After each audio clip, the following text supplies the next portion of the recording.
was more than just a great historian. He was an eyewitness to some of the history himself. Peter was leading this ragtag alliance, waiting here in Jerusalem. The sound of violent wind from heaven, floating tongues of fire. This was the moment that the Spirit of God himself was coming to dwell in the hearts of men. 3,000 people accepted Peter's message. It was the beginning of what would later be called the Christian church. Stephen was dragged out of the northwest gate of the city of Jerusalem. It was persecution that continued to be a driving force in spreading the gospel message throughout the world.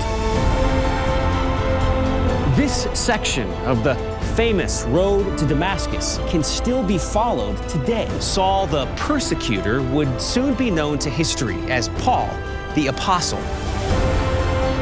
Paul would go on to be one of the boldest evangelists in the history of the Christian church. Scholars do agree that this is the site for one of the earliest Christian churches in the world.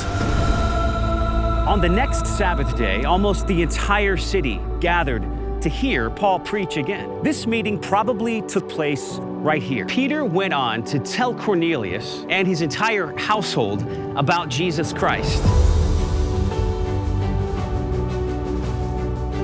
During the time of Paul, this temple to Artemis was one of the largest and most impressive structures in the entire Mediterranean region. When Paul's companions were dragged in here, they may have faced thousands of angry Ephesians. Inside is the traditional cave that John received the visions of Revelation.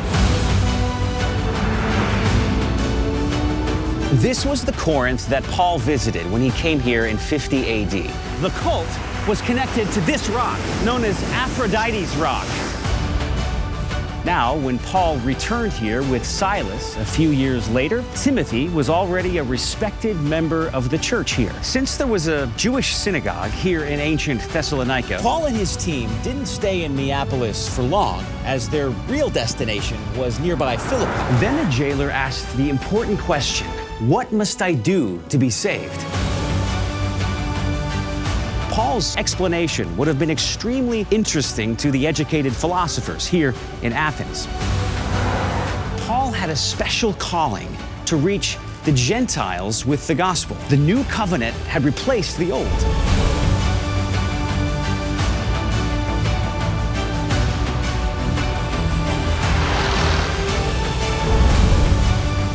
When I come to the actual places and walk where the actual people in the Bible walked, it gives me an entirely new appreciation. Once again, we see something carved in stone that is evidence of what we have in our Bibles.